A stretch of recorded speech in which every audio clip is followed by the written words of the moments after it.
Howdy Dad. New video here for me sort of taking that panel I made yesterday and making it fit and doing the repairs that are necessary here. I think at this point all I have cut out, I've cut this part out here. It fits just fine. And I then made a cut. Well, there was a cut along here to make it fit, but I actually then drilled out, I think that was not even held. That was not even a spot weld that worked. It was just a little of seam welding between there.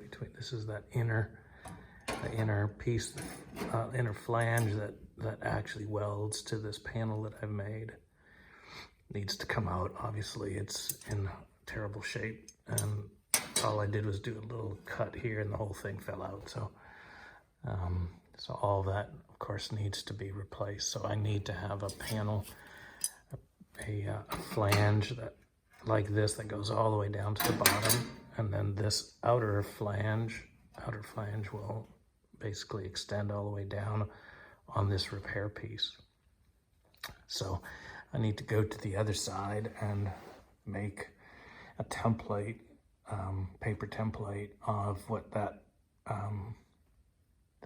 B pillar lower section will look like, and then I'll start to fabricate it so that I get everything sort of lined up in the right place. I'm trying to keep a little section right up here uncut and undisturbed until I get this part put together, just because I want to make sure that there's something holding this together. There's a rib all the way inside there, but that holds this upper piece together. I haven't closed that up. I probably ought to. Now would be a perfectly fine time to do that. But I haven't done that yet, so I just want to make sure that this thing holds together okay. And essentially this part here will be undisturbed.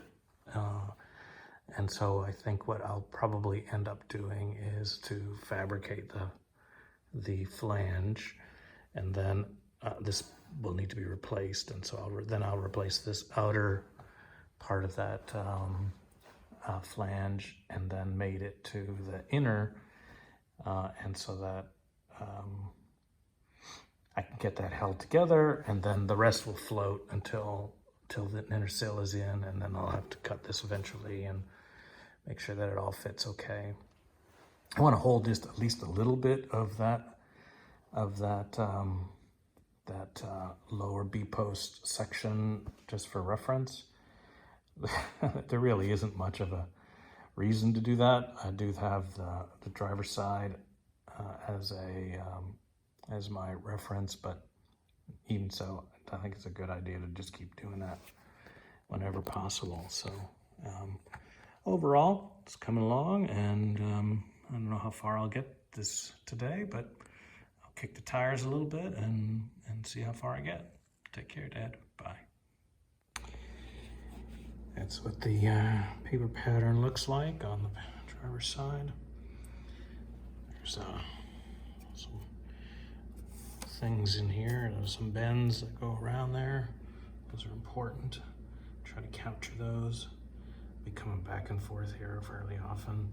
You can see it's mostly flat all the way through here, and then it's not much stretching or what have you to make these curves here. So I think it probably was a pressed panel, and so it really didn't need too much stretching. So we'll try to put this together and just sort of knock that around. I'll get some other measurements of this in here by just using some depth gauges, and then I'll slowly work it into shape. So it'll take me a little while to do this. So this is just a start. I'll transfer this over to the other side and see how it looks now.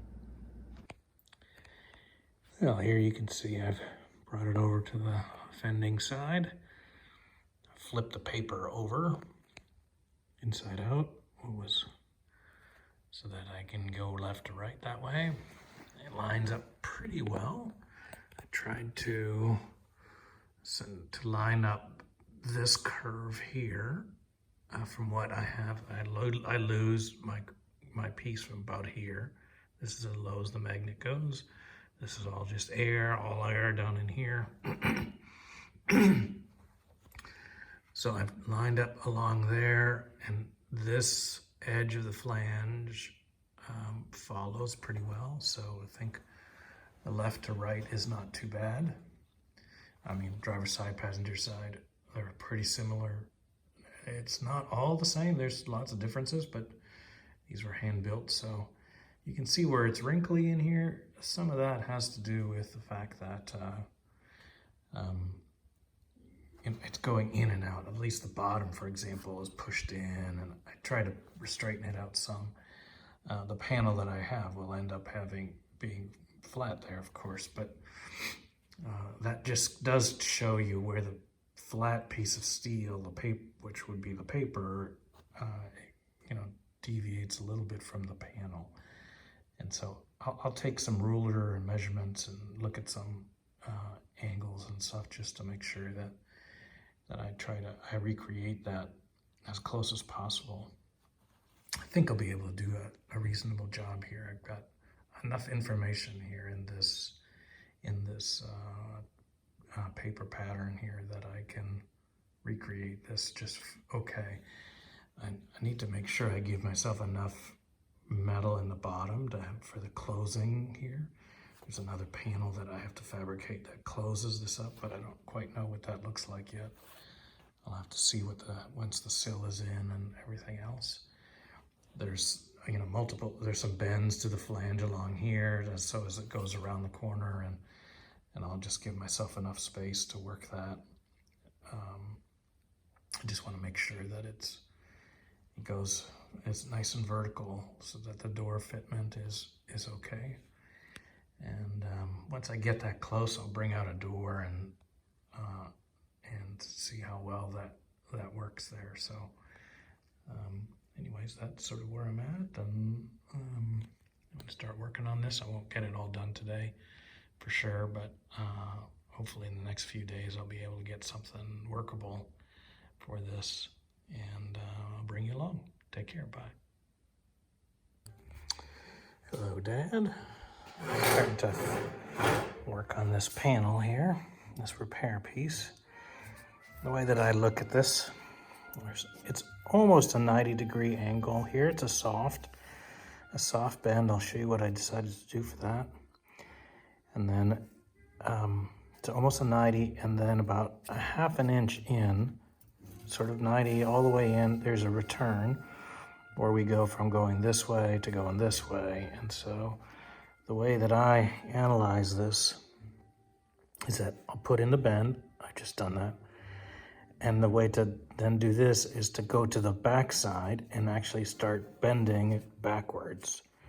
The back side to get this piece here back. So I need to create a return all along here that takes it from being pointed in this direction to now turning back to here. And then all the way across here to do that. So that's the theory anyways.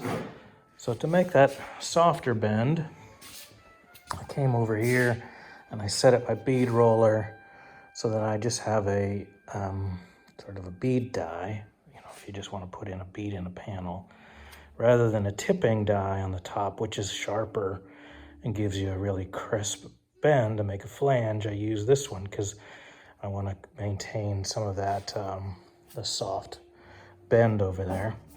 So here I went to the back side of this panel, and I turned that on this soft bend. I've actually gone and sharpened it up a little bit with a hammer on the end, because I'm going to lose a lot of that when I start to bend it over.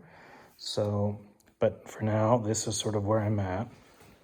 So my plan is now to kind of go on to a stake dolly here, and I'm going to start to bend that down so that ultimately this piece here, this flat here, will start to bend this way so that it is, going in that direction. And that's going to create that bend inside. And so we'll see if that works, and I'll keep you posted. And I'm not 100% sure this is the way to do this, but that's sort of how I read it. I could have made the flange and then created the depression here, but then the panel's going to be all wonky. So I thought this might be a better way to do that. We'll see. Morning, Dad. Working on this end panel here. It's fighting me a little bit, so back to square one and do the things I should have done the first time. I went to the body and made some sweeps here, or contour gauges for what this looks like. And so I measured up to 4, 6, 8 inches.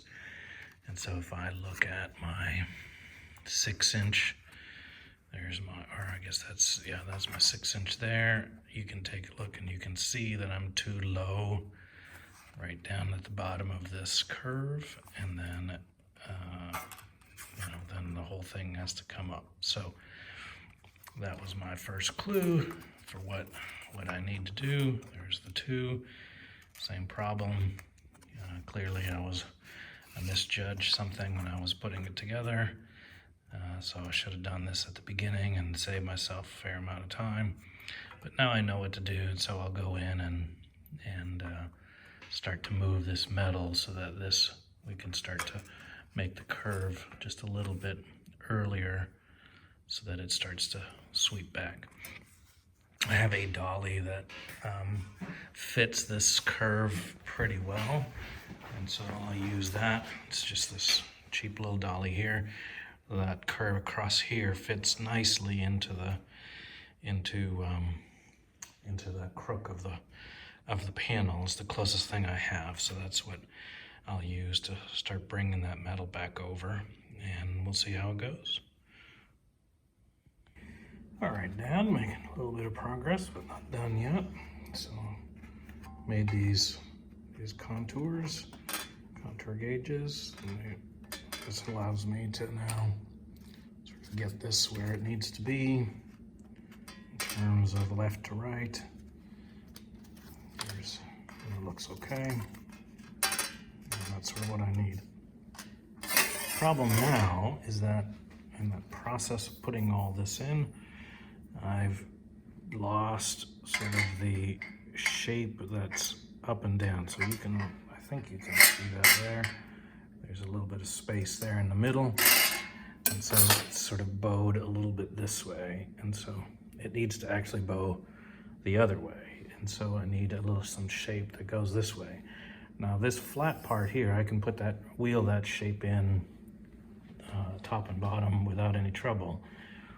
I actually don't even need a wheel to do that. I can just do that with a hammer and a relatively low profile dolly. But I will use the wheel when it gets to it. Right now, what I'm need to focus on is trying to get this bend to actually go this way. So I just took an old comma dolly that I have here, and I've just put ever so slight profile on here that it's curved a bit. So I'm going to try to run this panel on this dolly and slowly work the edges down. I'm not convinced that will actually work, but I'm going to give that a try since that's easy to do and doesn't require me doing any sort of drastic modifications here. So I'll try that first and see how well that goes.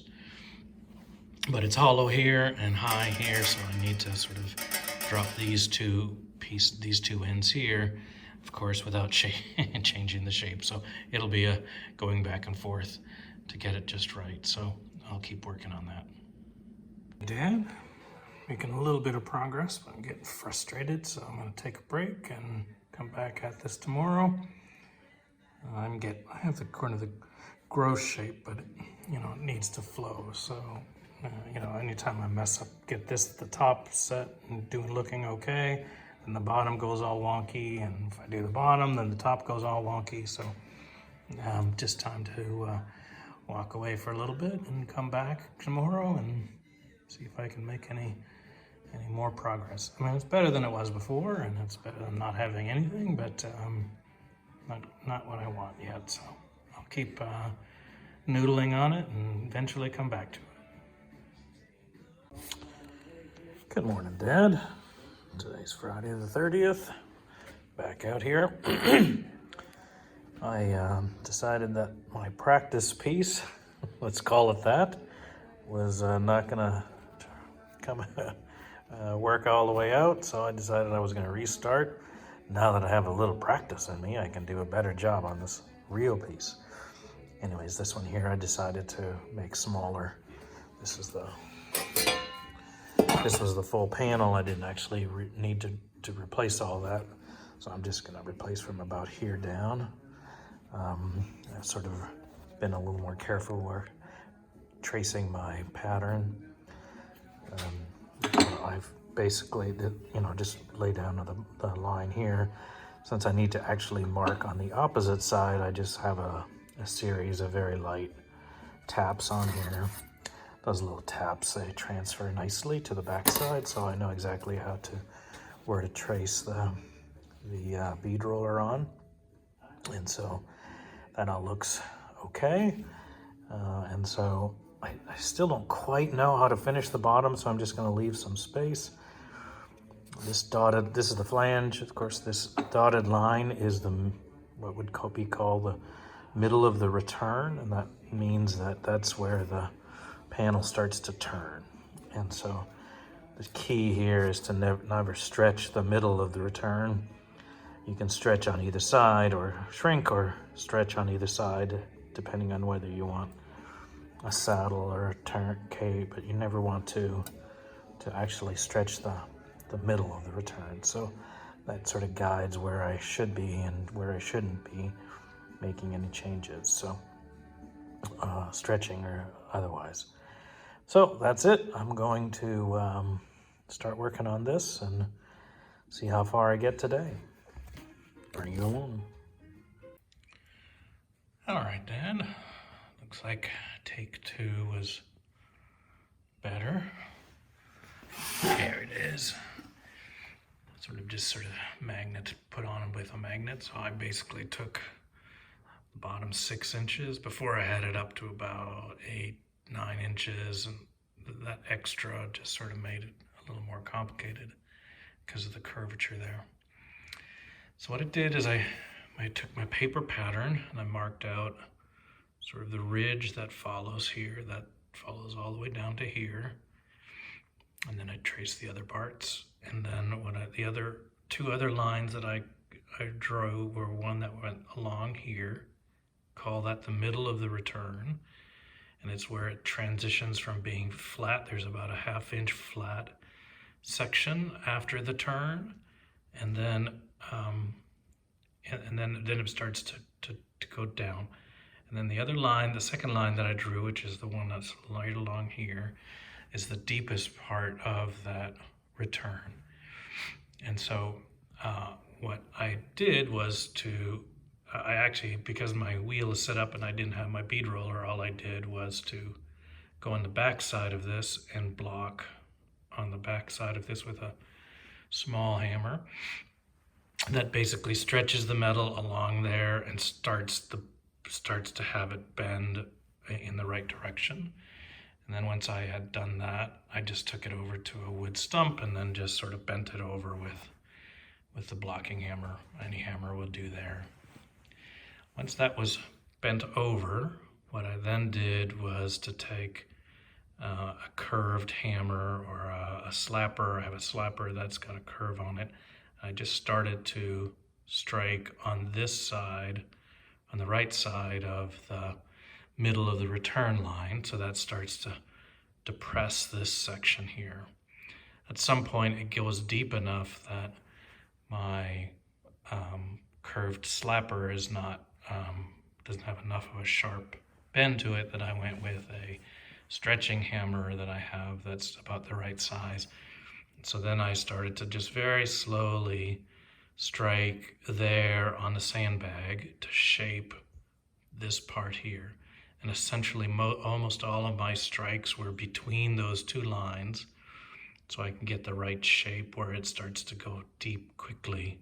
And then you can see there's a few strike marks here on the right side of the line, but most everything was between those two lines to get everything to sort of have the right profile.